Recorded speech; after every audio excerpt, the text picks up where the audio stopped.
tadi kita belum rekam. Oh, udah, udahlah.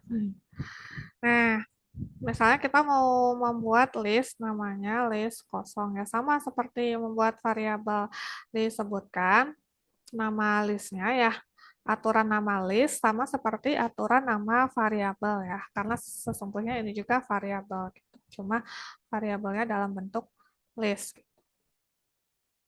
Terus dipakai kurung siku. Nanti di sini, di dalam kurung sikunya itu ditambahkan elemen listnya, nilai-nilai listnya. Gitu.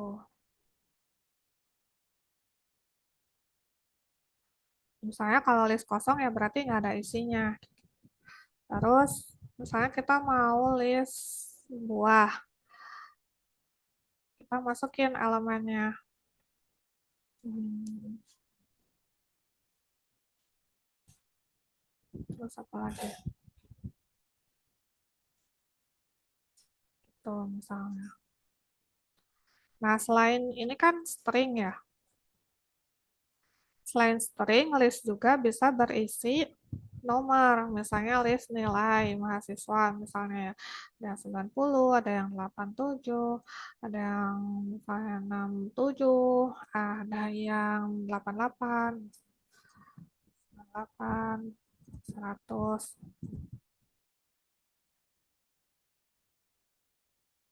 Nah, bisa juga campur antara string dan list, misalnya biodata orang satu gitu ya. Namanya nalar, umurnya ini, terus pekerjaannya ini, terus apalagi ya, punya anak atau enggak gitu, terus eh, berapa anaknya misalnya, terus udah gitu yang tipe datanya float apa ya, oh berat badan misalnya, berat badannya bohong ini tapi udah ya. Nah gini, ini pakai spasi ataupun enggak, boleh ya, mau pakai spasi mau enggak juga nggak apa-apa.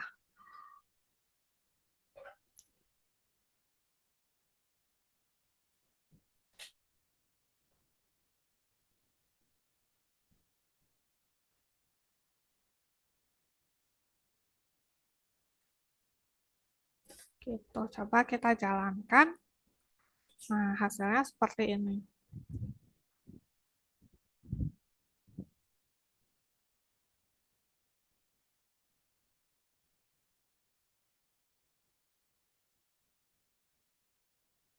Kenapa nggak ada hasilnya ya? Cuma kayak checklist hijau doang ya, karena kita belum ngeprint apapun. Kalau mau ngeprint ya bisa print gitu.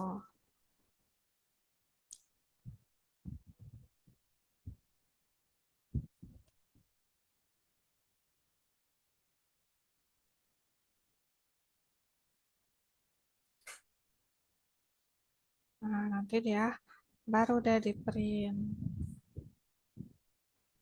Gitu.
Rafif, hadir nggak Rafif?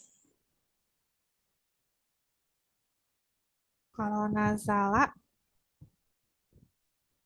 Kalau Olivia,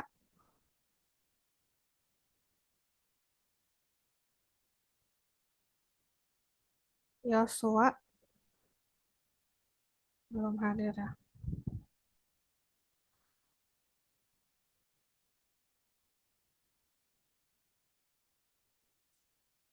Gitu. Kita tadi sudah berhasil membuat beberapa list ya, 4 list. Nah, tadi sifat list yang pertama yaitu ordered ya. Terurut artinya apa? Artinya setiap elemen list disimpan di kayak semacam locker gitu ya, yang berurutan dan punya nomor. Dan masing-masingnya punya nomor sendiri-sendiri gitu. Nah, misalnya kita mau pakai list buah yang tadi ya.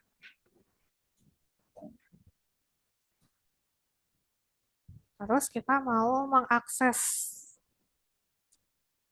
Nah, karena tadi sifatnya ordered, jadi elemen setiap elemen list ya, setiap elemen list itu bisa kita akses pakai nomornya tadi atau indeksnya ya. Nah, misalnya kita mau mengakses pisang, berarti kan list buah yang 0, list buah yang 1. Oh, bentar, di print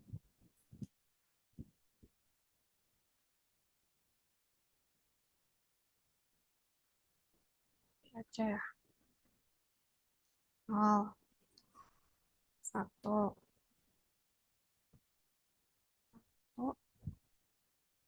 2, 3,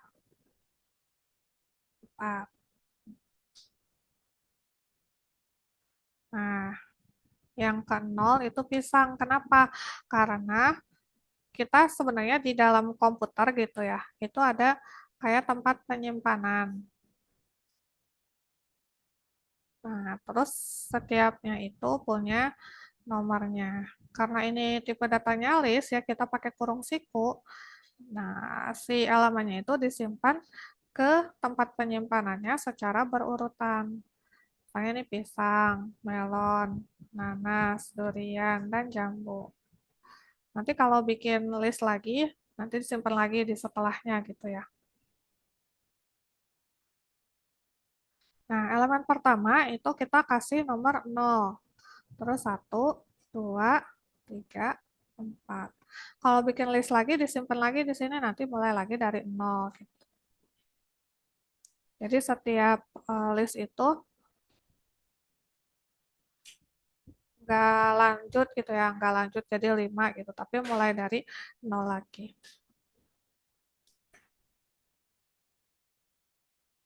Nah, makanya kemarin kita bisa kayak gini juga kan, for i in range in range 0 sampai lan ini bukan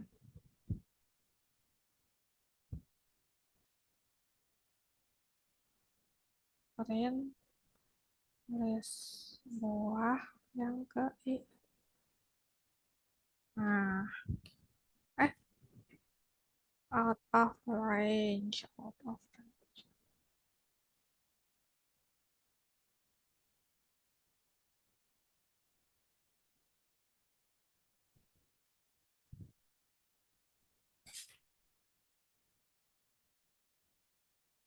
Oh, gini aja in list buah ya. Nah, gini. Eh, list buah yang ke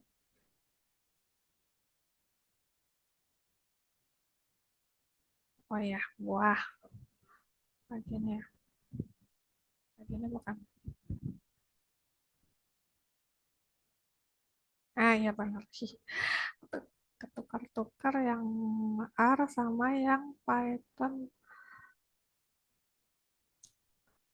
Nah, kayak gini ya. Yang ini dan yang ini hasilnya sama. Ini hasil yang print manual ya satu-satu. Ini hasil print yang for, yang pakai perulangan.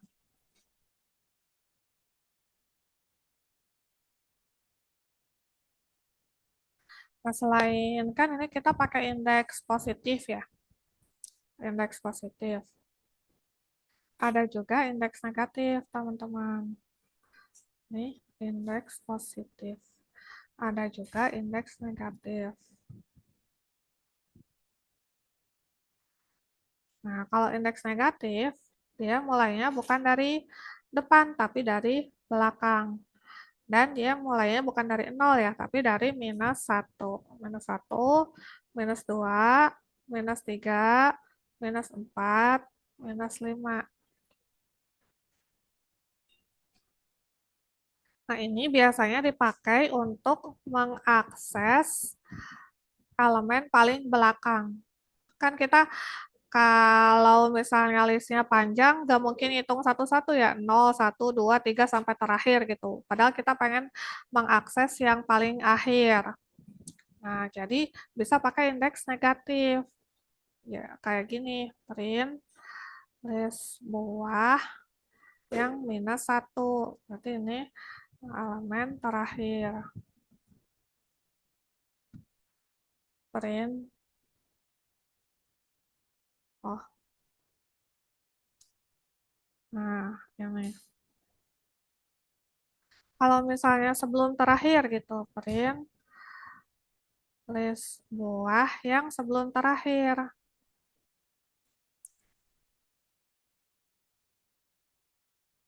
Nah, kita ambil yang durian.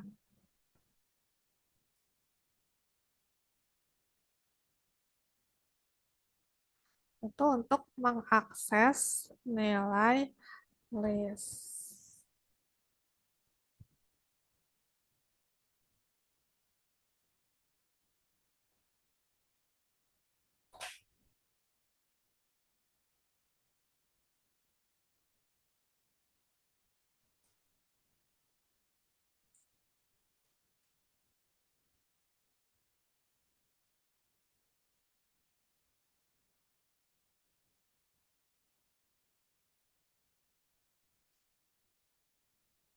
Gitu teman-teman. Sampai sini paham?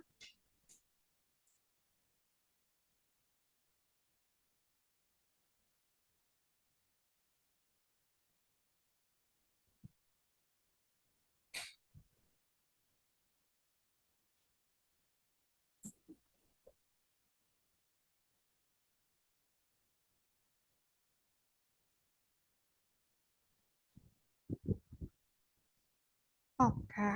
Nah, kalau tadi kan kita mengakses satu elemen per satu elemen gitu ya. Satu per satu. Gimana kalau mau mengakses beberapa elemen sekaligus? Itu bisa kita nonaktifkan dulu ya biar nggak ketukar.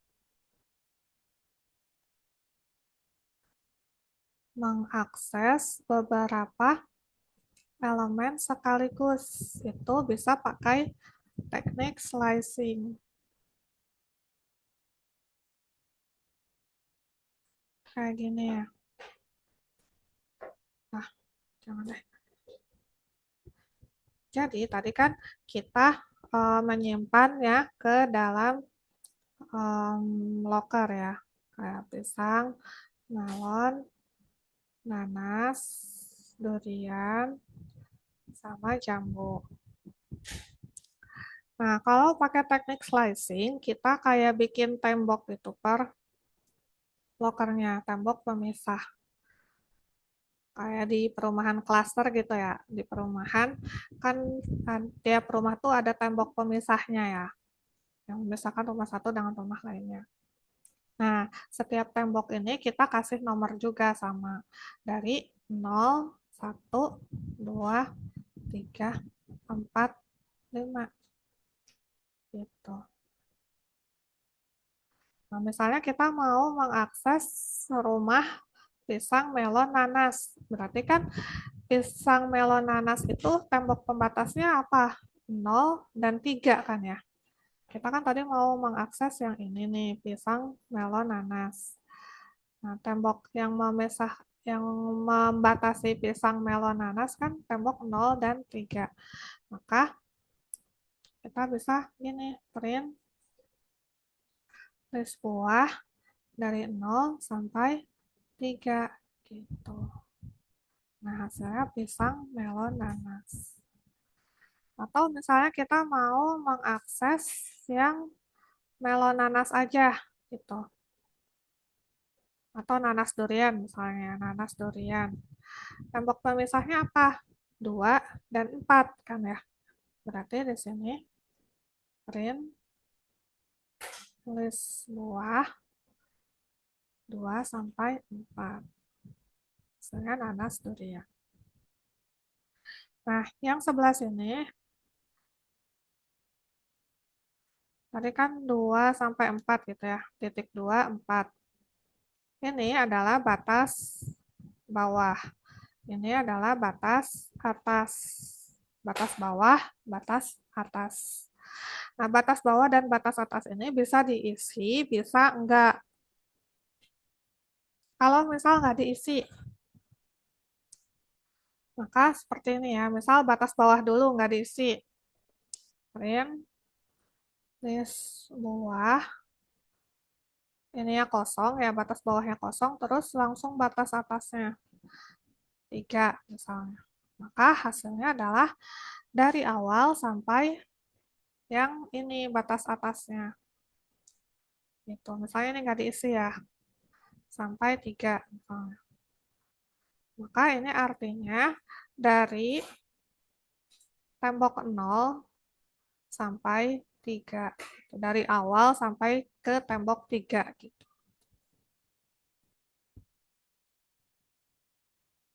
Kalau misalnya batas atasnya nggak diisi, kayak gini. Misalnya dari 3, terus batas atasnya nggak diisi. Maka hasilnya kayak gini. Artinya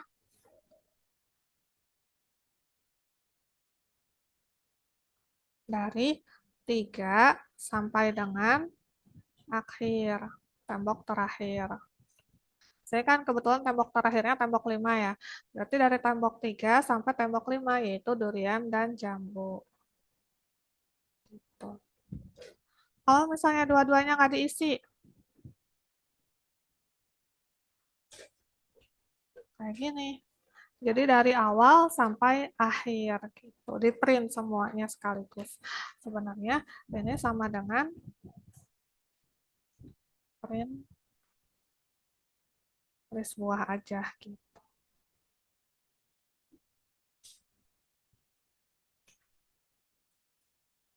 Itu yang disebut dengan teknik slicing.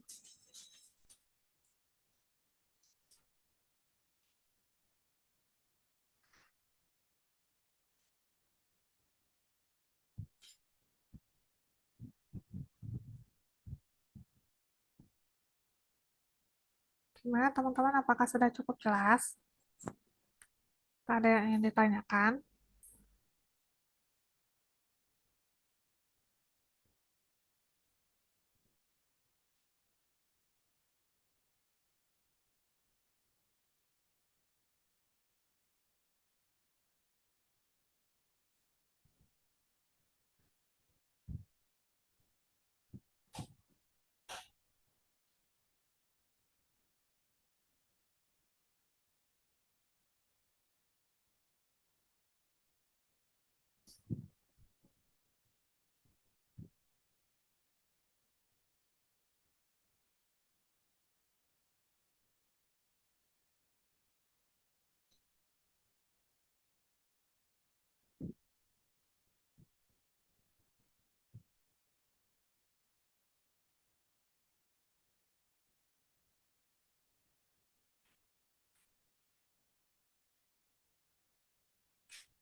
Teknik slicing ini berhubungan dengan materi selanjutnya, yaitu sifat kedua list changeable.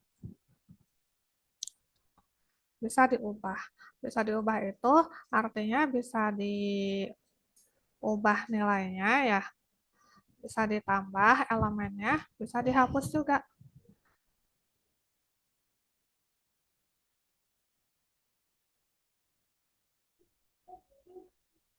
Misalnya kita mau mengubah dulu ya, update gitu.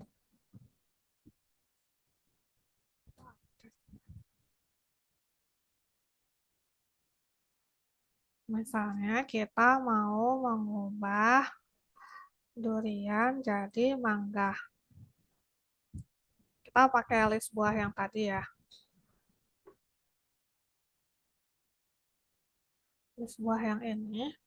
Terus kita coba print dulu. Print list buah. Nah, terus kita, salah. Kita ganti si durian jadi mangga. Durian itu disimpan di mana? Kita akses dulu ya. Kita hmm, kayak tadi pakai indeks diakses dulu duriannya. Soalnya kan ini dari 0, 1, 2, 3 ya. Berarti list buah yang 3, yang ketiga kita ganti jadi mangga. Kita lihat. Nah, berubah ya. Yang tadinya durian jadi mangga. Gitu.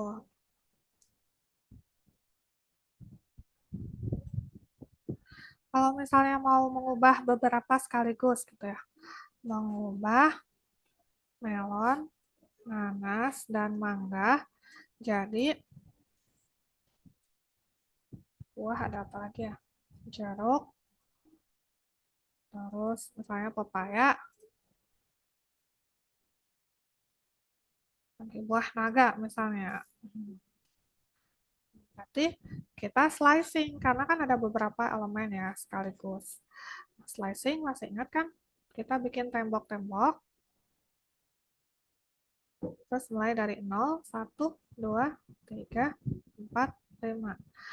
Melon, nanas, dan mangga itu ada di tembok 1 sampai 4 kan ya. Berarti list buah buah 1 sampai 4 itu kita ganti jadi jeruk,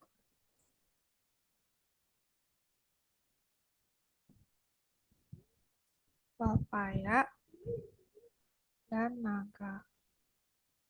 Kita print ya.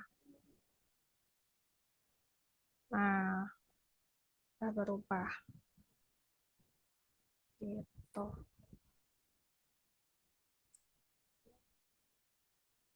Jadi kalau mau mengubah elemennya itu kita akses dulu ya bisa satu per satu seperti ini atau beberapa sekaligus. Baru deh dimasukin nilai yang baru.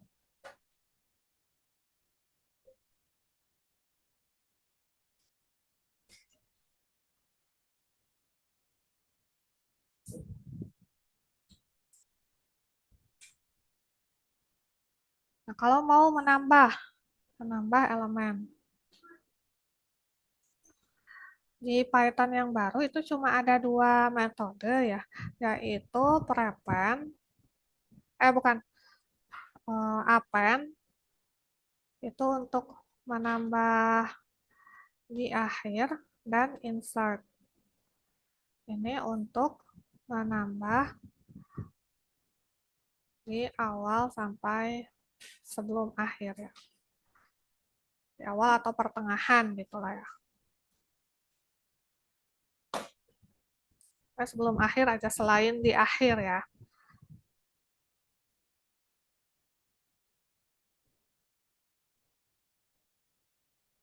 Di Python yang baru udah nggak ada prepend. Kalau di Python yang lama itu masih ada prepend untuk menambah di awal. Tapi kalau di Python yang baru cuma ada append dan insert. Prependnya diganti jadi insert. Insert nol. Nah, misalnya kita mau menambah sirsak misalnya, sirsak di akhir. Nah, gimana caranya? Apa yang mau ditambah list buah kan ya?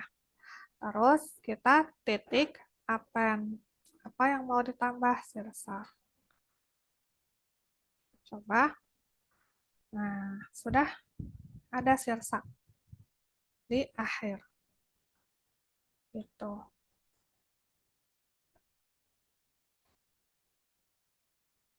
Nama buah apalagi ya?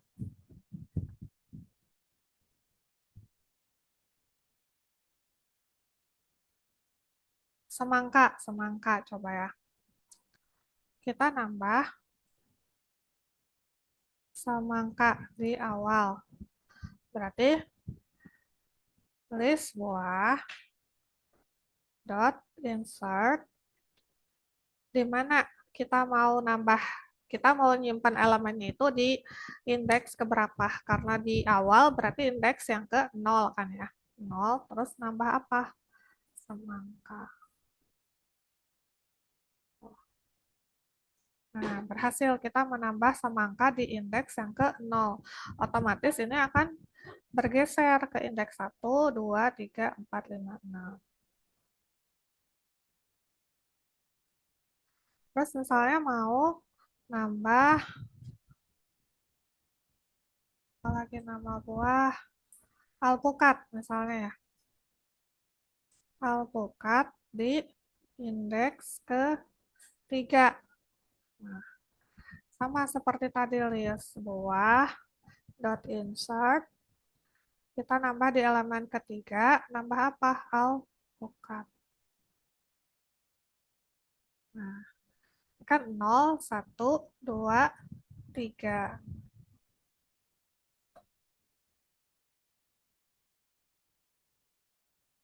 Gitu.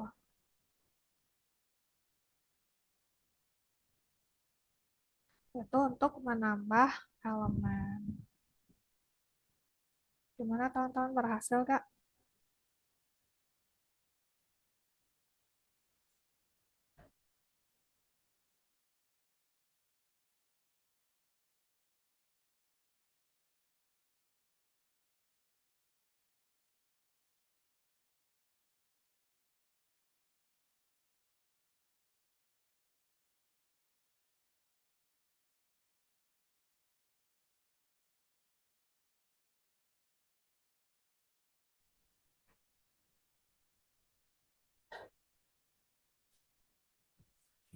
Nah, tadi udah update, terus sekarang udah menambah.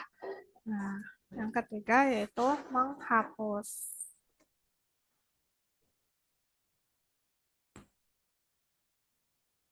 Menghapus itu ada dua cara sama juga, yaitu pakai del dan remove. Del digunakan kalau kita tahu indeks yang mau dihapus. Kalau remove, kita misalnya nggak tahu indeksnya di mana, tapi tahu elemennya.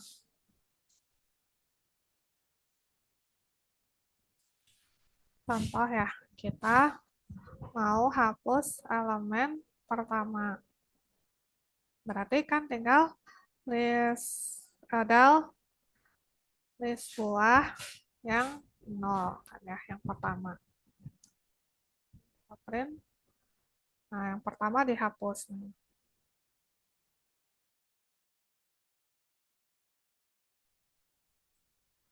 Atau misalnya kita nggak tahu ya ada di elemen mana, tapi kita tahu namanya alpukat misalnya.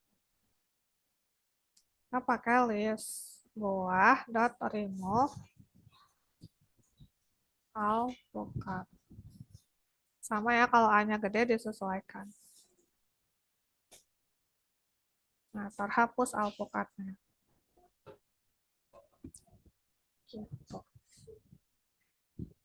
Paham ya bedanya del sama list.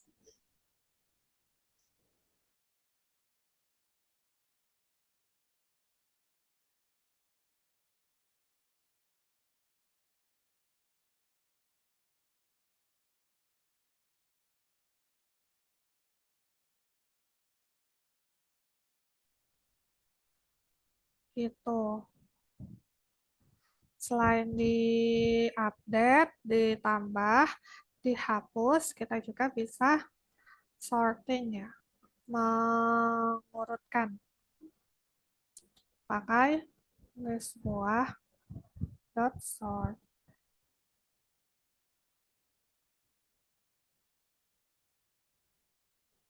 Nah ini, nah, print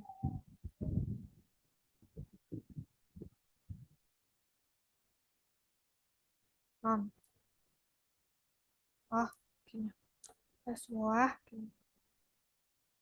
Nah, ini dia mengurutkan dari A ke Z. Gimana kalau mau mengurutkan dari Z ke A? Bisa pakai reverse. Nah, ini dari Z ke A.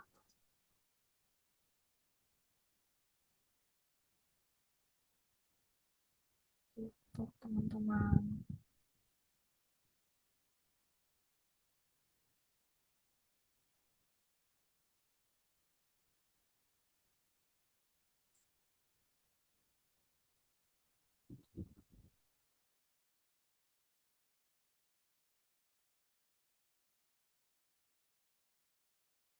Sampai sini dulu ada yang mau ditanyakan?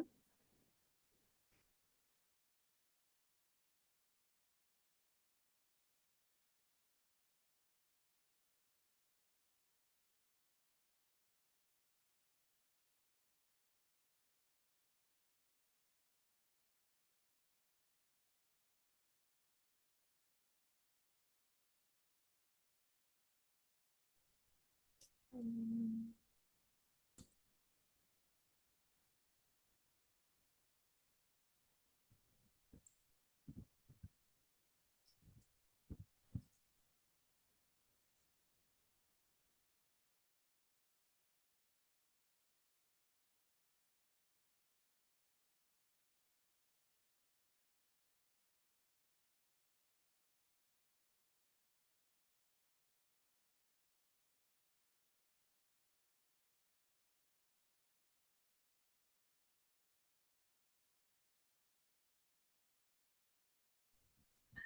Nah, baik, kalau gitu kita akan masuk ke materi selanjutnya, yaitu tentang operasi dalam list. Operasi dalam list itu hanya ada dua ya, tambah dan kali. Tapi ini bukan seperti operasi matematika ya. Kalau tambah itu artinya digabung. Kalau kali itu artinya diulang.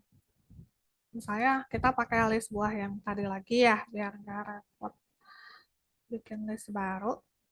Nah, bukan. Ini ya.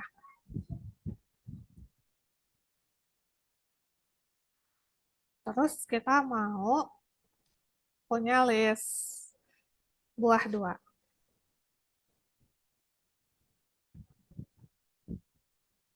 Misalnya yang ini ya.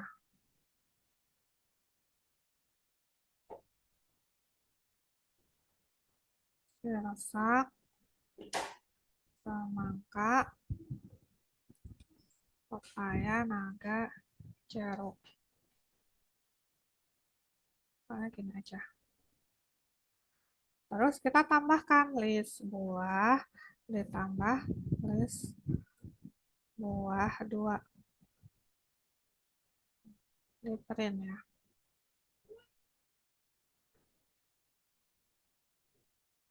Nah, hasilnya seperti ini, gabungan antara list buah dan list buah dua. Yang ini adalah list buah yang satu gitu ya. Ini list buah yang dua. digabung gitu. Yang tadinya dua list jadi satu list. Itu juga bisa dimasukin ke variabel baru, misalnya list buah baru gitu ya. Bisa. Terus print list buah baru. Atau misalnya langsung di print seperti tadi bisa ya. Nah, kalau perkalian itu seperti ini teman-teman. Tulis buah dikali 3. Print.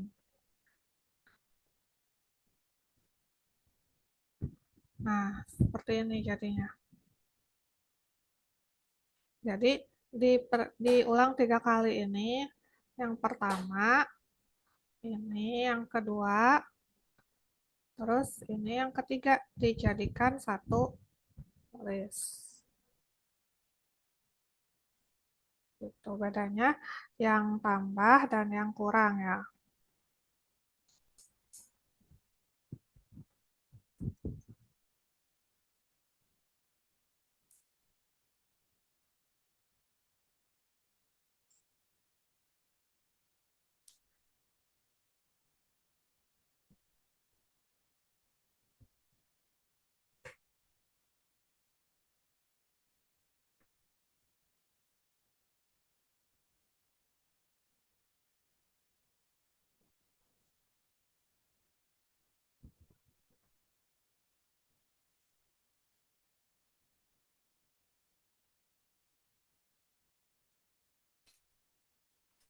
Gimana teman-teman sampai sini ada yang mau ditanyakan dulu?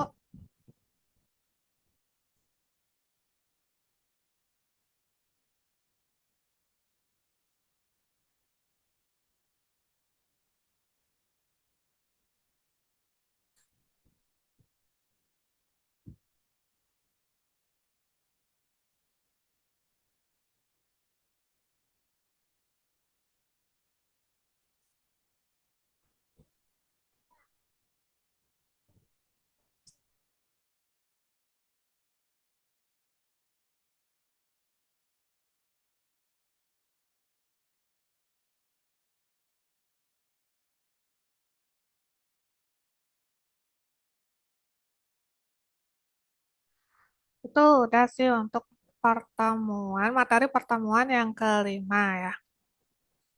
Teman-teman jika ada yang ingin ditanyakan bisa langsung disampaikan aja ya, supaya bisa langsung dibahas gitu.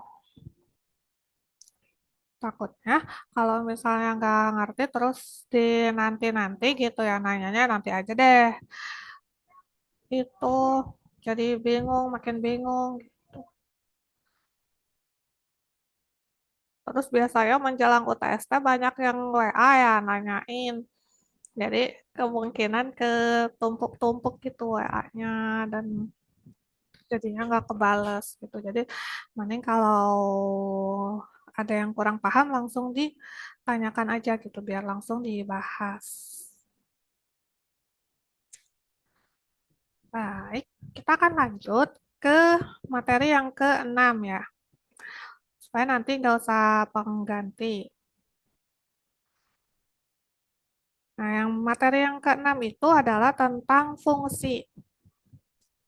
Fungsi pada R atau disebut juga dengan kok pada R sih pada Python ya atau disebut juga dengan pemrograman modular.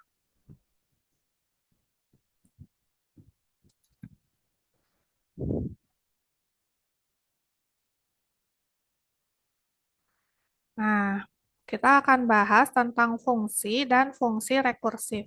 Fungsi rekursif pernah kita singgung sebelumnya ya di materi minggu kemarin tentang perulangan. Kan ada 3 jenis perulangan ya, for, while, sama fungsi rekursi. Nah, fungsi rekursi ini nanti kita bahas sekarang ya di pertemuan ini. Nah, kita akan mulai dari fungsi terlebih dahulu. Fungsi pada Python itu adalah kumpulan perintah atau baris kode yang dikelompokkan menjadi satu kesatuan nanti bisa dipanggil berkali-kali. Jadi kita kayak cukup nulis sekali bisa dipakai berkali-kali. Nah, dengan fungsi kita bisa memecah program besar yang kita tulis menjadi bagian-bagian yang kecil dan punya tugas masing-masing. Nah, selain itu, kodenya juga bisa bersifat reusable ya, karena bisa digunakan lebih dari satu kali. Nah, misalnya teman-teman nanti penelitian itu kan ada biasanya ada beberapa tahapan ya. Misalnya tahapan pertama kita melakukan A, terus tahapan kedua B, tahapan ketiga C, D, E. Terus misalnya apakah asumsi sudah terpenuhi? Kalau tidak, misalnya balik lagi ke A, ulangi lagi. Nah, daripada kita nulis eh, kodenya lagi gitu ya. Kalau nulis kodenya satu baris dua baris sih bisa gitu ya diketik lagi. Tapi kalau kodenya panjang, misalnya kayak lebih dari 10 baris, itu kan bikin tidak efisien gitu ya. Jadi makin panjang kode secara keseluruhannya. Terus nanti bingung kita tracingnya. Hmm, capek juga ngetik berkali-kali gitu walaupun bisa copy paste. Terus daripada seperti itu ya, daripada ngetik kode yang sama berulang kali, lebih baik kita ngetik satu kali dimasukkan ke fungsi. Fungsi A misalnya ya. Dan tuh diketik satu kali kodenya. Mau ada perulangan, mau ada percabangan, boleh dimasukkan ke dalam fungsi. Nanti di sini kita tinggal panggil. Panggil A. Satu baris doang cara manggilnya. Terus misalnya di sini ada proses A lagi, kita tinggal panggil lagi. Jadi nggak perlu ngetik kode yang ini lagi gitu. Jadi lebih terstruktur kodenya ya, nggak terlalu panjang juga kode secara keseluruhannya. Terus nanti kalau misalnya ada kesalahan atau error, lebih mudah untuk kita tracing gitu ya di mana errornya. Bugging, nyari bug gitu ya.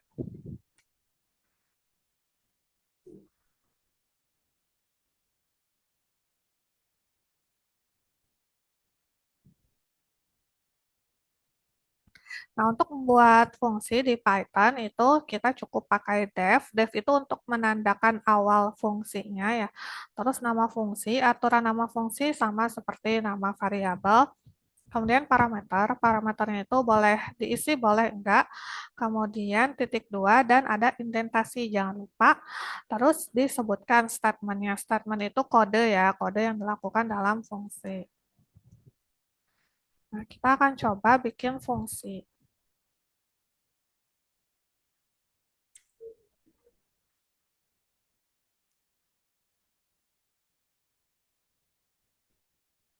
Nah, tadi cara bikin fungsi itu yang pertama def dulu ya, def.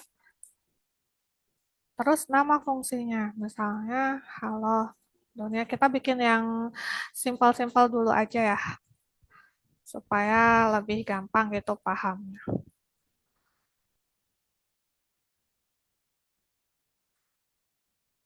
Terus print halo dunia. Nah, ini kita sudah bikin fungsi nih. Coba kita jalankan, hasilnya seperti ini.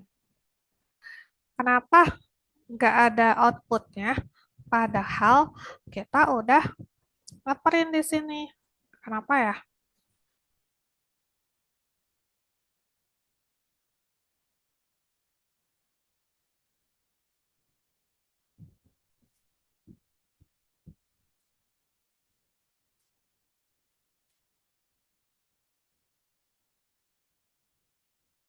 Karena kita belum manggil fungsinya. Fungsi, eh, fungsi tidak akan dieksekusi kalau tidak dipanggil. Jadi kita panggil nih, panggil fungsi ya. Caranya kita sebutin aja nama fungsinya dan parameternya. Gitu. Kalau kayak gini kan ada nih.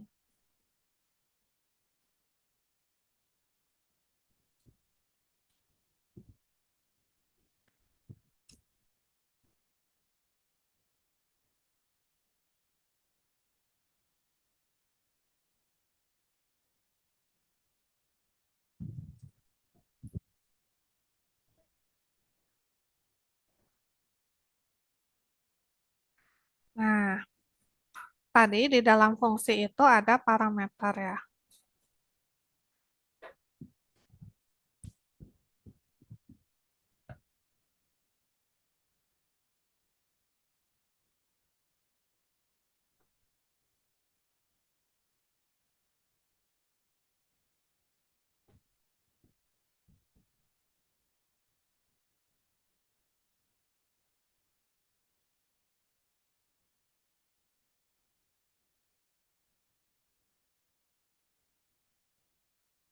Parameter fungsi itu ada dua jenis. Ada parameter wajib dan parameter opsional. Nah, kalau parameter wajib itu harus diisi ya. Ketika hmm,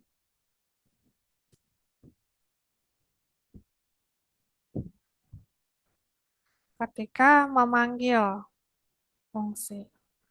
Nah, kalau parameter opsional itu tidak wajib diisi.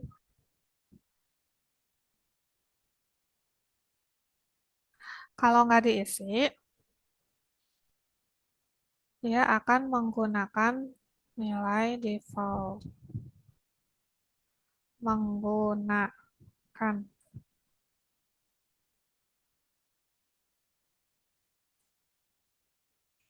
gitu.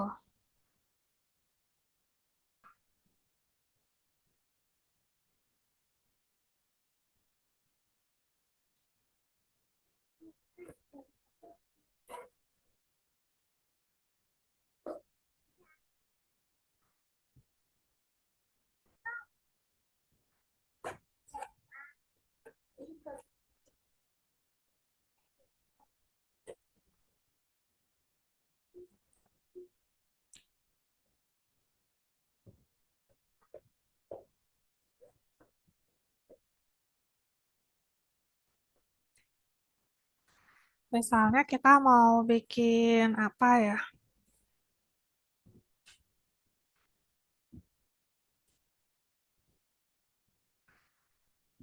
Menggunakan nilai default.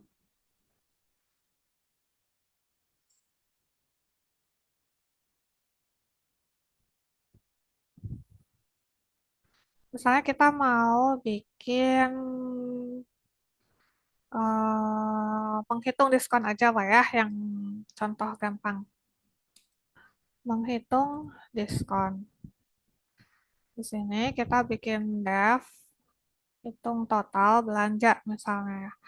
Dan ininya ada diskonnya berapa. Terus kita kasih nilai default, harga, dan jumlah. Nah, kayak gini ya. Nah, di sini berarti diskon itu parameter opsional. Apa? Cirinya apa? Cirinya ada nilai defaultnya yaitu 0 ya. Bisa diisi nilai lain juga. Misalnya otomatis dikasih nilai diskon 0,50% misalnya. Misalnya kalau nggak ada diskon ya berarti otomatis 0 diskonnya gitu. Sedangkan harga dan jumlah itu adalah parameter wajib. Ciri-cirinya apa yang nggak dikasih nilai default di sini yang nggak ada sama dengan gitu. Itu sih bedanya yang opsional dan wajib. Terus misalnya kita hitung dulu totalnya ya. Totalnya itu harga dikali jumlah. Jumlah belanjanya ya. Misalnya kita beli sabun 10 gitu.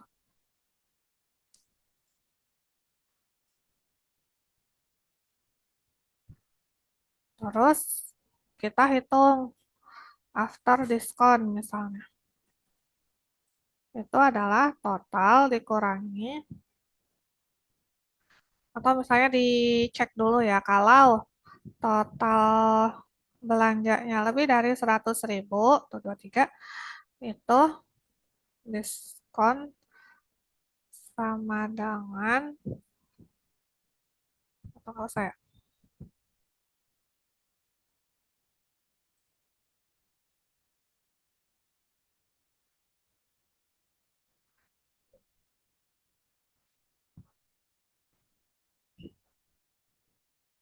nggak usah deh, after diskon. Itu adalah total dikurangi eh, total dikali diskonnya, kan?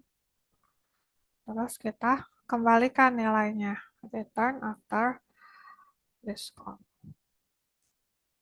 Jangan lupa dipanggil hitung total diskonnya berapa, misalnya 9, 9% gitu ya. 0,9, 0,09 atau 1% atau 5%.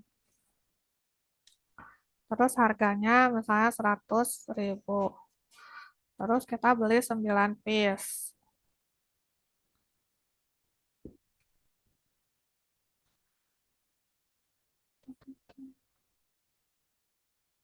Oh, nggak bisa ya default.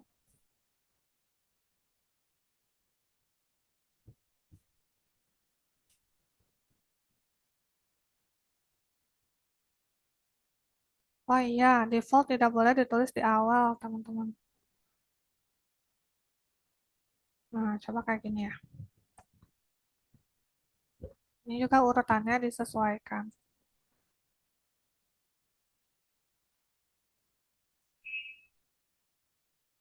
Parameter without default follows. Oh,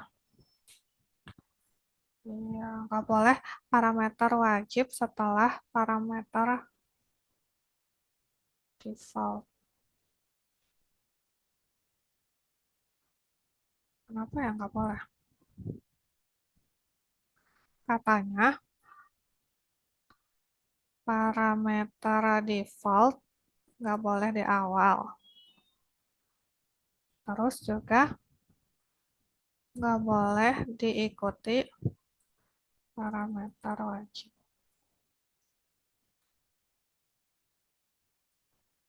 Nah, harganya segini ya. Total harganya 450.000. Berarti ini kan harganya harganya 100.000. Terus jumlah belinya 9 piece ya. Terus diskonnya 5%. 50%.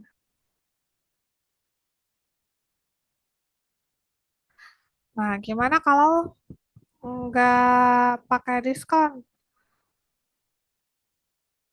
Bisa kayak gini.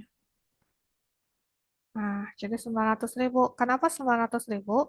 Karena ini harganya 100.000, tuh 23, jumlahnya 9, dan diskonnya, karena nggak ada diskon di sini, jadi kita pakai yang ini. Tuh.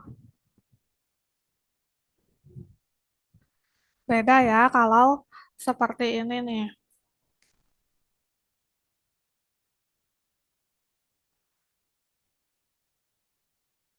Nah, kenapa? Karena ini parameter wajibnya kan ada dua ya, yaitu harga dan jumlah. Nah, kita cuma ngasih satu, jadi kurang, kurang satu. Tuh. Makanya muncul error kayak gini nih. Gitu. Kenapa yang kurang jumlah bukan harga? Karena si Python itu membaca yang parameter pertama itu sebagai harga. Jadi apapun yang dimasukkan itu dibaca sebagai harga. Yang dimasukkan pertama ya, dimasukkan kedua sebagai jumlah, dimasukkan ketiga sebagai diskon.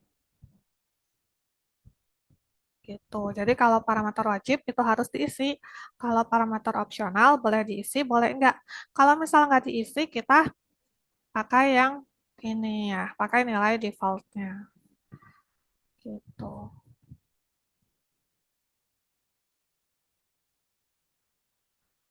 Misalnya, kita tambahin jumlahnya sebagai parameter opsional juga ya. Saya kalau nggak diisi jumlahnya satu gitu, dia belinya satu. Berarti di sini diskon dan jumlah adalah parameter opsional, harga adalah parameter wajib gitu. Terus kita coba eh, hitung lagi, hitung total 100.000. Nah, hasilnya akan 100.000 karena di sini harganya 100.000, jumlahnya satu, pakai yang ini ya, dan diskonnya nol. Misal kita mau harganya 100.000, diskonnya 50%. Berarti kan harusnya hitung total harganya 100.000, terus misalnya jumlahnya satu ya. Jumlah satu kan nilai default, berarti kita tidak perlu isi ya. Langsung diskonnya nih 0,5. Nah, akan jadi 500.000. Kenapa 500.000? Karena tadi ya, si Python-nya itu membaca 100.000 sebagai harga. Jadi harganya 100.000. Sedangkan yang 0,5 ini tidak dibaca sebagai diskon, tapi dibacanya sebagai jumlah. Hmm, Padahal kan kita pengennya 0,5 itu diskonnya ya, bukan jumlahnya. Nah, kalau kasusnya seperti itu, teman-teman bisa tambahkan solusinya, tambahkan nama parameter. Jadi kayak gini, harga, ini diskon. Nah, kalau kayak gini kan harganya 100.000, belinya satu ya. Jadi 100.000 dikurangi 50%, jadi bayarnya 50.000.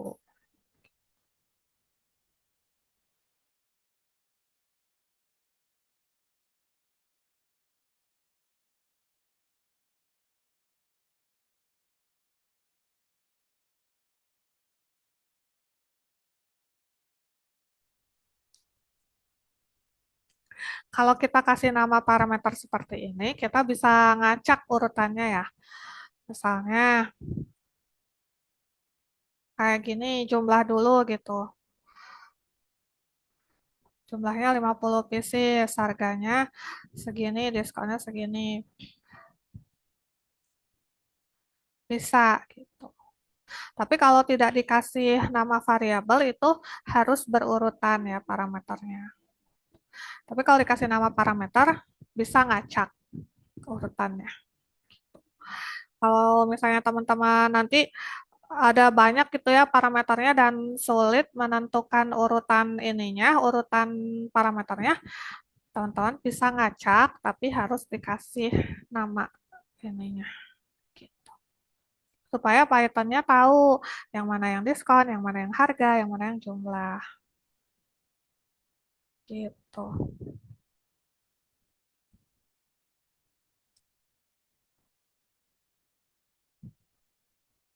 Sampai sini dulu teman-teman, ada yang ingin ditanyakan?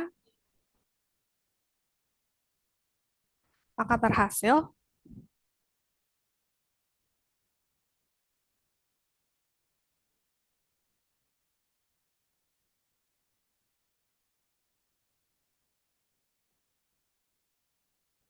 Biarin, biarin, biarin.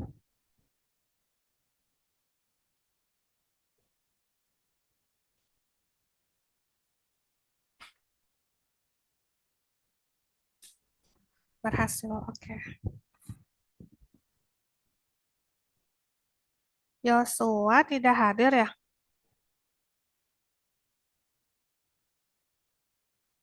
Olivia, Nazala,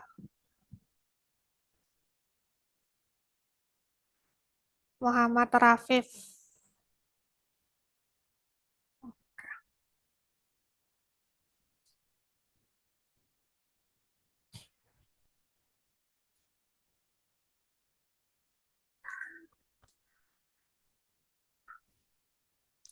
Paham ya bedanya yang parameter wajib dan parameter opsional. Nah, di dalam kalau kita bikin fungsi itu kita ada yang harus diperhatikan yaitu ruang lingkup variabel. Ada dua jenis variabel yaitu variabel global dan variabel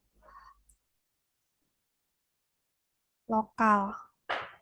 Kalau variabel global itu bisa diakses dimanapun teman-teman, mau di dalam ataupun di luar fungsi. Nah, kalau variabel lokal itu hanya bisa diakses di dalam fungsi. Gitu.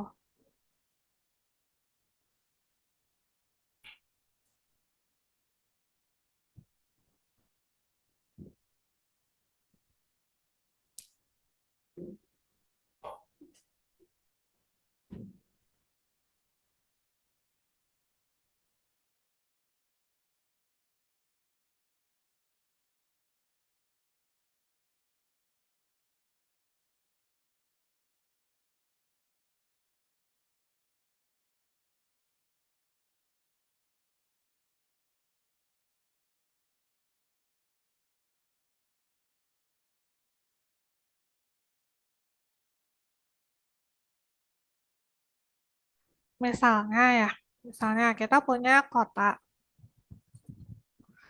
itu Bandung. Terus kita punya fungsi. Fungsi misalnya kota provinsi.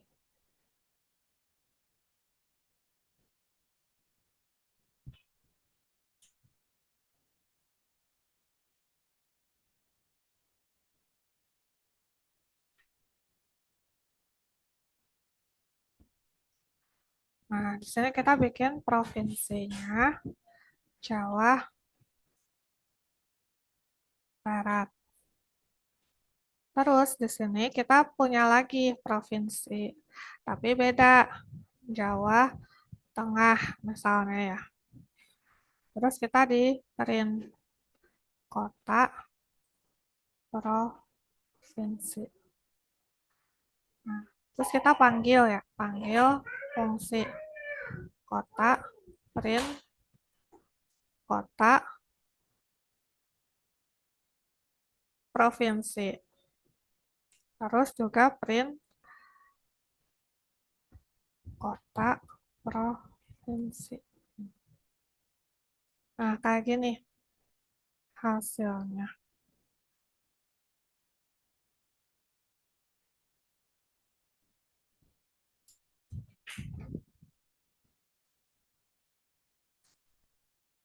Atau nggak usah pakai print ya, karena di sini ya udah print kan. Nah,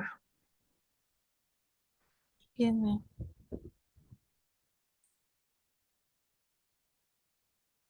Yang ini adalah hasil fungsi.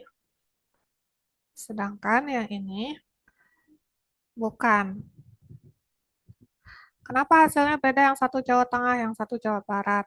Karena ini adalah variabel global. Sedangkan yang ini variabel lokal khusus untuk yang di dalam fungsi. Fungsinya kan ini ya cakupannya. Ruang lingkupnya ini. Nah, kemudian di dalam fungsi kota provinsi itu ada dia nggak print kota dan provinsi. Maka dia nyari nih, apakah kota ada di dalam ruang lingkup fungsi? Nggak ada. Makanya dia nyari keluar ke sini. Kayak dia kotanya Bandung ya. Terus dia nyari provinsi, apakah provinsi ada di dalam fungsi kota provinsi? Ternyata ada yang ini kan ya. Maka dia ngambil yang Jawa Tengah gitu. Jadi kalau dia nggak nemu di dalam fungsi, dia nyari ke global, nyari keluar fungsi. Tapi kalau ada di dalam fungsi, dia pakai yang lokal. Sedangkan ini kan ada di luar fungsi ya, maka nggak bisa pakai yang lokal karena ini di luar cakupan fungsi. Gitu. Jadi ini dua-duanya pakai yang variabel global gitu.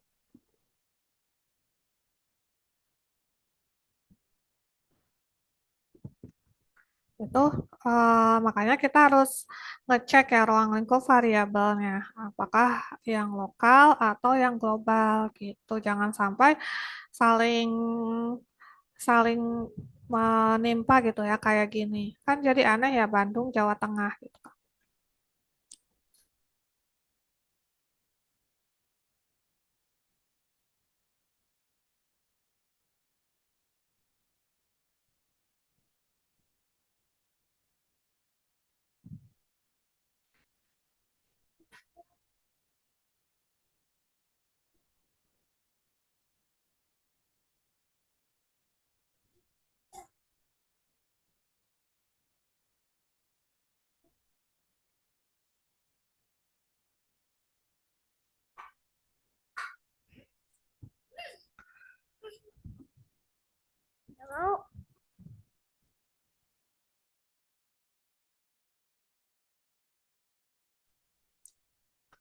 Nah, selanjutnya adalah tentang fungsi rekursi. Tapi sebelum lanjut, teman-teman ada yang mau ditanyakan dulu?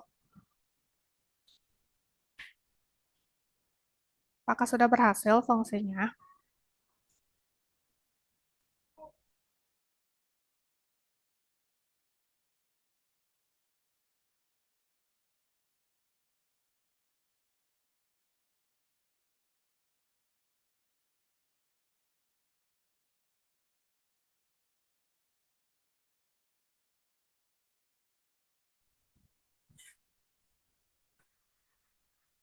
Nah, tadi kan fungsi, sekarang fungsi rekursi ya. Fungsi rekursi ini sama dengan fungsi biasa yang tadi kita bahas, hanya bedanya fungsi rekursi itu memanggil dirinya sendiri di dalam fungsi. Jadi fungsi yang memanggil dirinya sendiri gitu. Nanti kita lihat contohnya ya. Kan mungkin sekarang kurang kebayang. Pokoknya intinya fungsi yang memanggil dirinya sendiri sehingga membuat efek seperti perulangan. Makanya fungsi rekursi ini disebut dengan metode perulangan yang sifatnya non-iterasi. Kalau for dan while kan ada iterasinya ya, perulangan satu, perulangan dua. Kalau fungsi rekursi itu nggak ada kayak iterasinya, tapi punya efek seperti perulangan.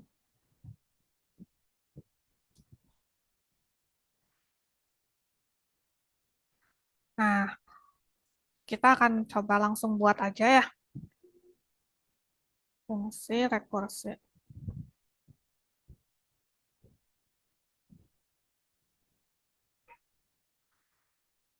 Misalnya kita mau bikin halo, halo dulu yang gini. Salah.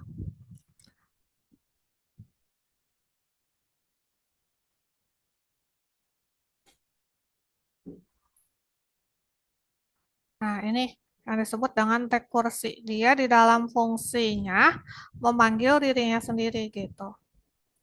Kita akan coba. Oh, oh ya belum dipanggil ya.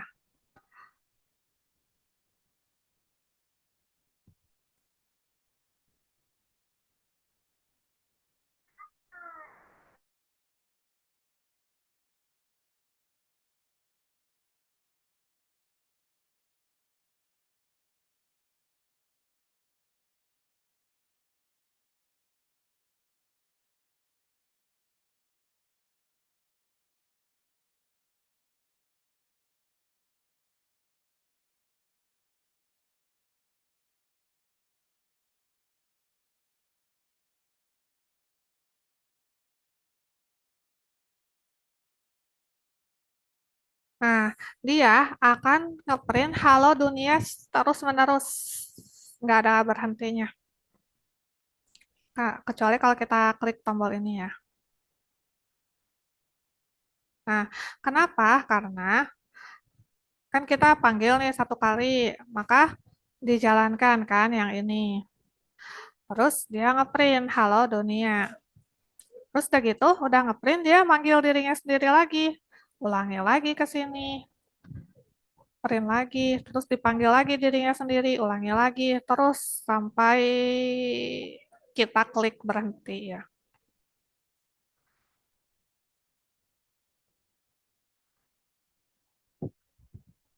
Jadi kayak perulangan kemarin while yang tidak ada kondisi berhentinya ya.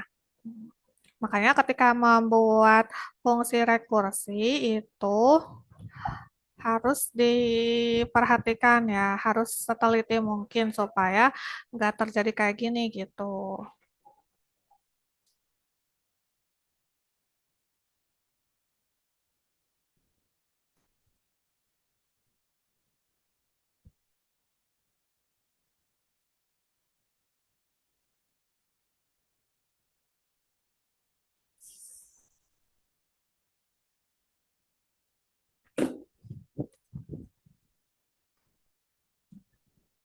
Nah, ini contoh fungsi rekursif yang jelek ya, karena tidak ada kondisi berhentinya tadi.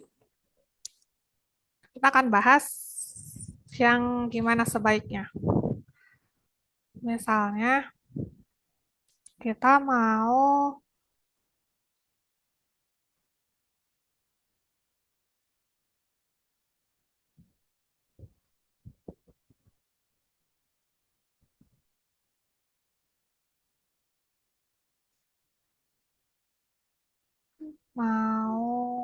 ngapain ya? Yang di slide adanya apa? Oh, bikin bilangan Fibonacci ya.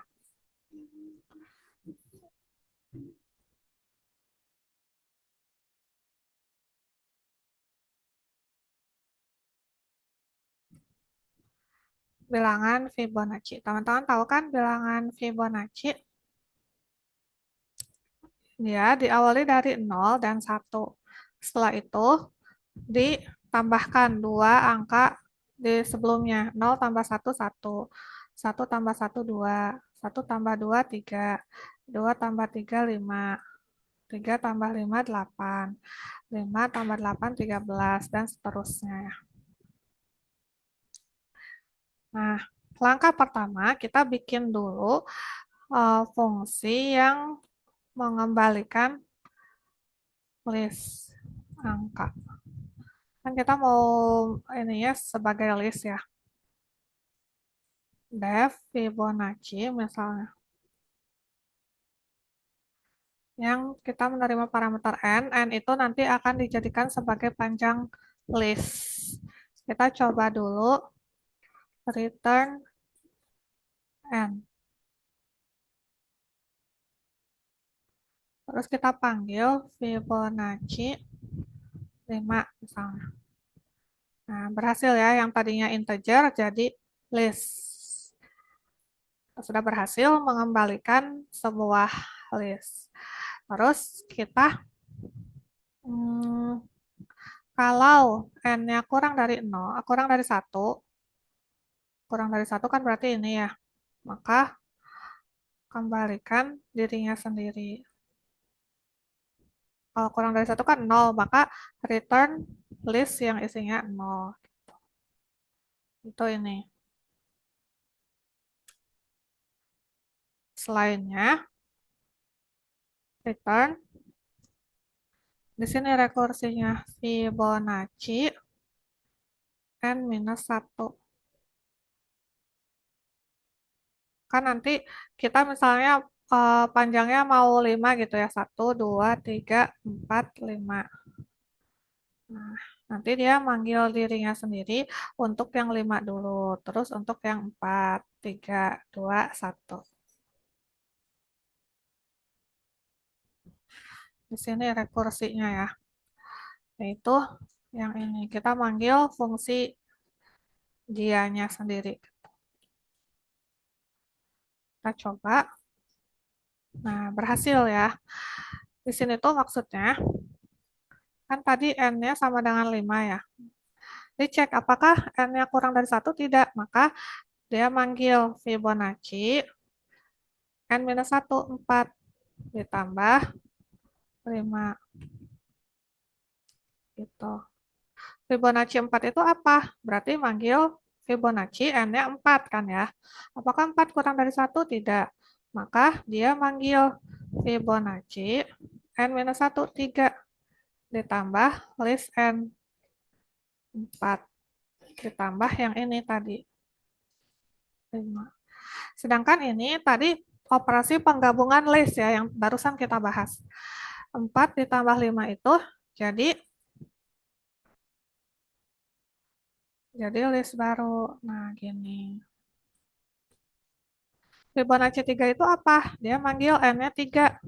Apakah 3 kurang dari satu? Tidak kan? Maka Fibonacci N minus 1, 2. Ditambah N 3. Ditambah yang ini 4,5. Aduh. Fibonacci 2 itu apa? Apakah kurang dari satu? Tidak. Maka Fibonacci 1 tambah 2 ditambah ini ya, 3,4,5. Terus selanjut lagi Fibonacci 1 itu N-nya 1 ya. Apakah kurang dari satu? Tidak. Maka Fibonacci 0 ditambah langsung aja ya, 1, 2, 3, 4, 5. Nah, Fibonacci 0 itu apa? Kurang dari satu, berarti return 0. Ditambah ini, berarti 0, 1, 2, seperti ini. Tuh, biasanya rekursi itu minus ya, minus 1 gitu. Kita sudah berhasil mengembalikan list yang isinya deret angka, tapi bukan deret angka Fibonacci. Di sini kita harus tahu dulu dua angka di depannya, dua angka sebelumnya. Maka kita bisa simpan listnya itu ke dalam list sebelum N misalnya. Itu adalah Fibonacci N-1. Untuk tahu eh, dua angka di belakang ini ya. Untuk tahu list sebelum akhirnya gitu, sebelum sebelum yang ke M. Terus kita akan ambil angka satunya, yaitu list ini yang sebelum terakhir. Kalau sebelum terakhir berarti bisa pakai indeks negatif yang tadi kita bahas ya. Itu minus 2. Kalau apa? Kalau lennya itu, kalau panjang list sebelum n-nya itu lebih dari 2. Kalau lebih dari 2, kita ambil yang ini sebagai angka 1, yang ini sebagai angka 2. Kalau kurang dari 2, ya berarti 0 kan? 0. Nah, angka 2 itu yang ini, salah. Ini yang paling akhir. Kalau lebih dari 2, kalau kurang dari 2, 1 kan. Selalu diawali 0 dan 1 kan.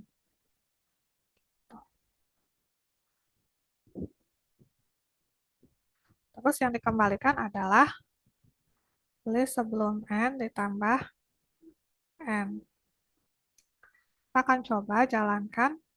Nah, hasilnya seperti ini. Masih tetap, cuma kalau kita print angka 1 dan angka 2-nya sudah terdeteksi. Nih, sudah terdeteksi ya, dia sudah bisa uh, mengambil dua angka sebelumnya. Gitu. Kalau udah berhasil seperti ini, kita tinggal tambahkan angka 1 ditambah angka 2.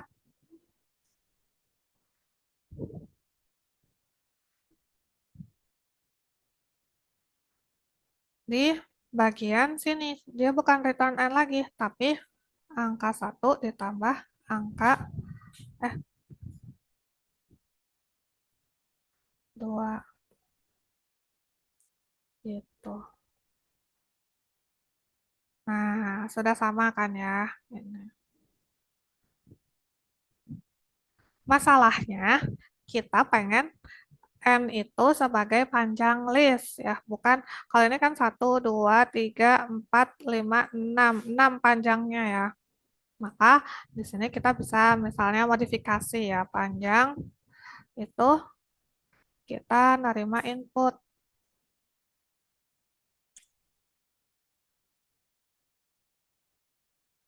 Terus di sini panjang -1.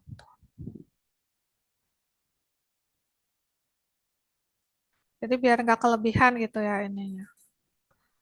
Nah, kita masukin listnya 5. Nah, jadi benar kan 1, 2, 3, 4, 5. Ininya pun sama ya. Hmm, gitu.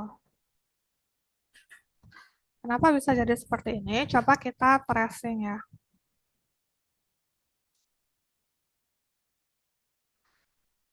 Coba biar nggak panjang-panjang, N-nya 4 aja ya. Awalnya N itu adalah 4. N4 itu apakah kurang dari 1?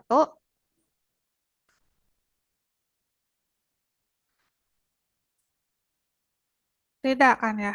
Tidak. Maka dia uh, bikin list sebelum N.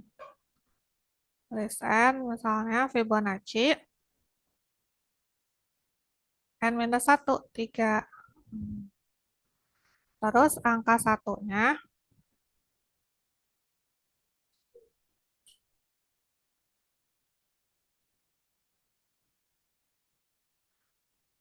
hmm, dia list sebelum N-nya itu kan belum ada apa-apanya ya. Maka angka satunya,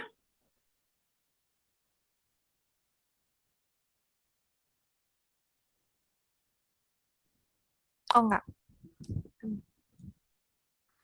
Fibonacci 3. Fibonacci 3 itu berarti N-nya 3 ya. Terus kita bikin list sebelum N. List sebelum N itu N-1. Fibonacci N-1 berarti Fibonacci 3 ya. Terus manggil lagi ke sini. Apakah N-nya kurang dari 1? Tidak. Maka panggil lagi Fibonacci 2. Balik lagi ke sini. Apakah kurang dari 1? Tidak. Maka panggil lagi kan ya. Fibonacci 1. Balik lagi ke sini. Apakah kurang dari 1? Tidak. Maka Fibonacci 0. Apakah kurang dari 1? 0 kurang dari 1. Betul kan ya. Maka return Fibonacci ini return N 0.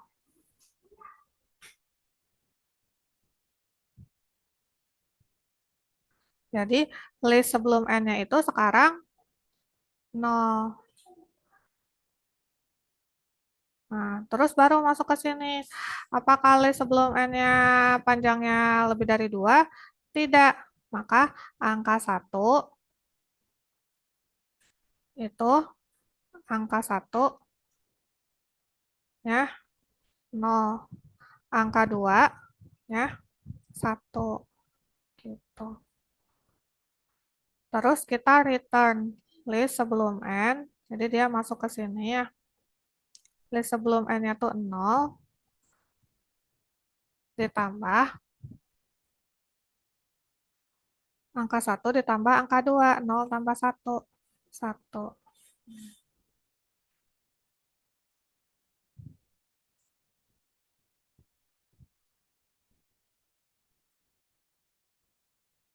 Nah, sekarang list sebelum N-nya yang tadinya 0 jadi 0,1. Nah, dicek lagi apakah lebih dari 2? Tidak kan ya, panjangnya 2. Maka angka satunya sama dengan 0, angka 2-nya sama dengan 1. Maka di return ke sini. Yang ini 0, 1, dan 0 tambah 1. 1. Terus sekarang angka satunya, karena dia udah lebih dari 2 ya kan, panjangnya udah 3 nih. Berarti angka satunya itu yang -2, yaitu 1 yang ini ya, 1 yang di depan. Angka 2-nya juga 1 yang di belakang. Terus di return ke sini. Yang ini 0, 1, 1, angka 1 tambah angka 2, 1 tambah 1, 2, gitu. Maka ini hasilnya 0, 1, 1, 2, gitu teman-teman.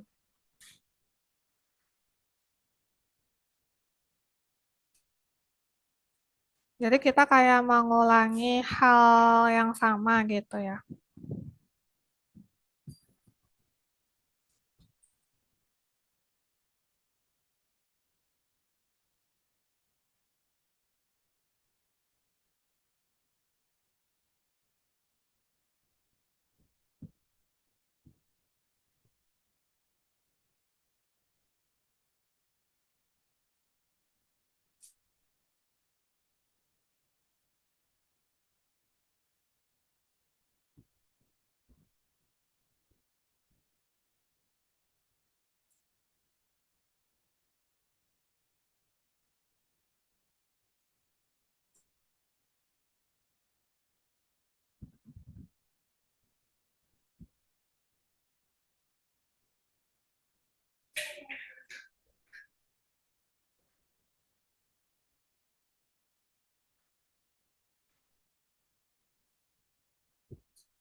Itu ya.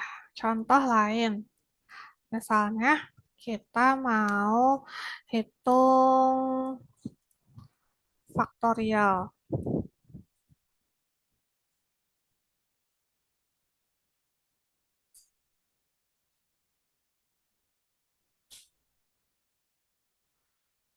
Faktorial. Tonton tahu kan ya, misalnya kalau 5 faktorial itu adalah 5 kali 4 kali 3 kali 2 kali 1 gitu kan ya. Kalau 8 faktorial berarti 8 kali 7 kali 6 kali 5 kali 4 kali 3 kali 2 kali 1 gitu kan. Pernah belajar kan ya di SMA. Nah, misalnya kita bikin dev hitung faktorial. Faktorial yang menerima n. N-nya itu angka yang mau difaktorialkan ya. Terus kita cek apakah faktorialnya n-nya itu lebih dari 2. Kalau iya, maka kita hitung lagi. Hitung n dikali hitung faktorial n minus 1. Ini rekursinya ya. Kalau misalnya n-nya kurang dari 2, kurang dari sama dengan 2, maka return 2.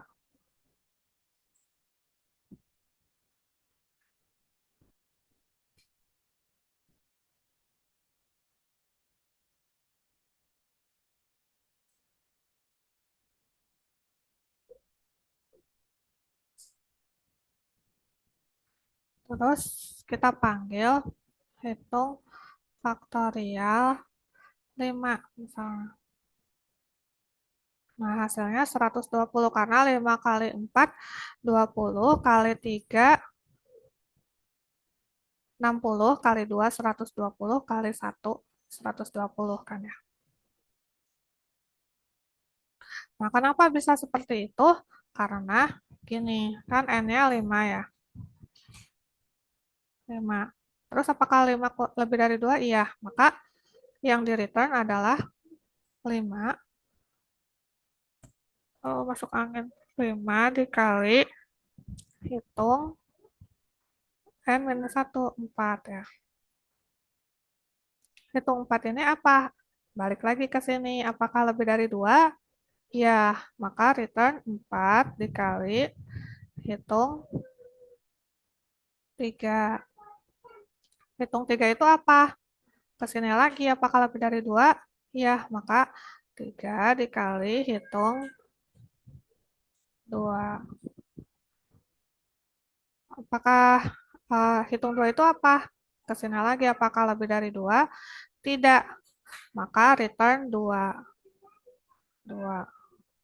Yang satunya nggak usah dihitung ya, karena kan apapun dikalikan 1 ya dia sendiri gitu kan.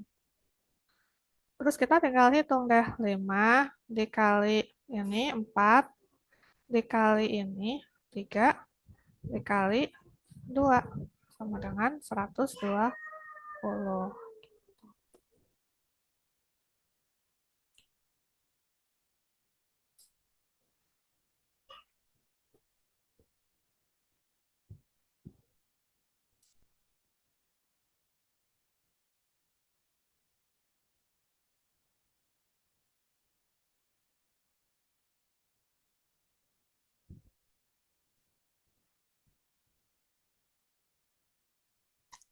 Gimana teman-teman, paham nggak?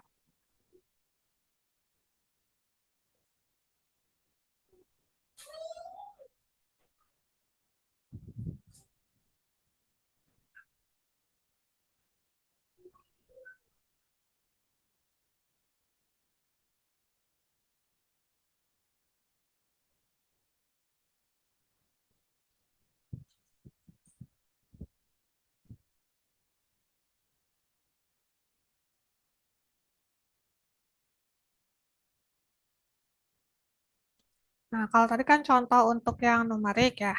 Kita juga bisa lakukan untuk yang string. Misalnya kita mau membalikan teks.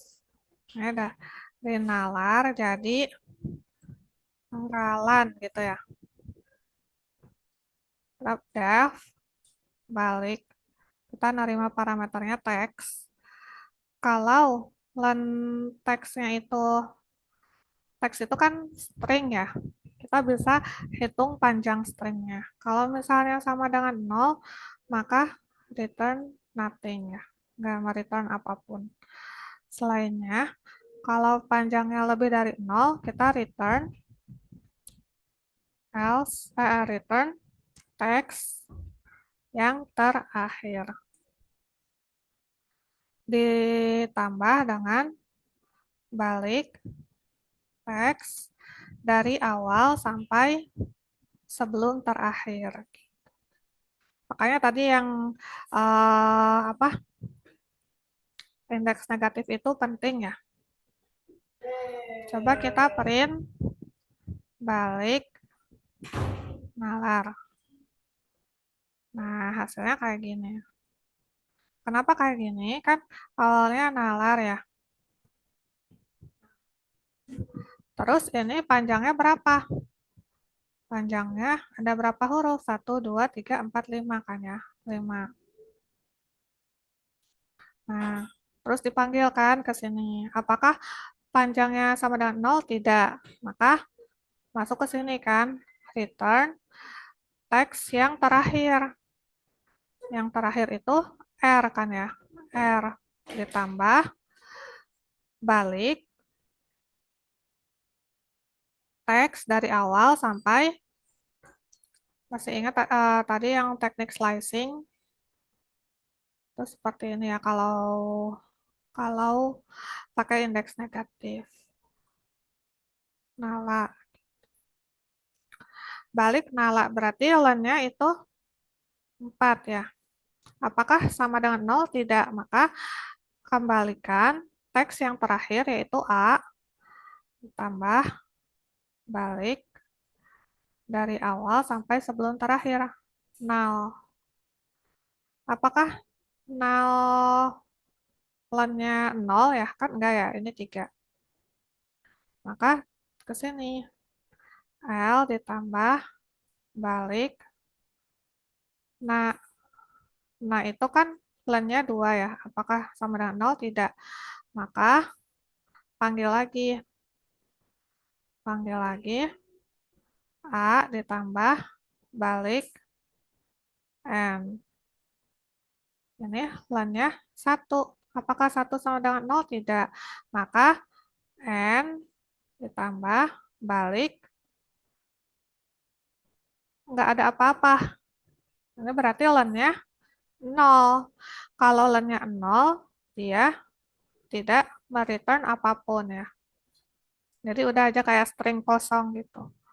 Jadi akhirnya R ditambah A ditambah L ditambah A ditambah N. Hasilnya ini. Gitu. Jadi bisa untuk numerik, bisa juga untuk yang string ya.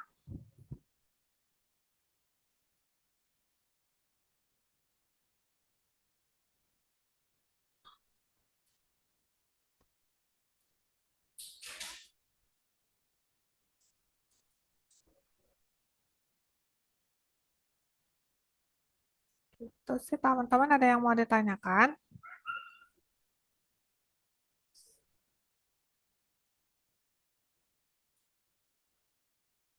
Tidak, Ibu. Oke, kalau gitu mungkin kita cukupkan aja ya karena materinya udah sekian. Kita cukupkan aja. Terima kasih ya teman-teman semuanya. Assalamualaikum warahmatullahi wabarakatuh. Selamat sore. Waalaikumsalam.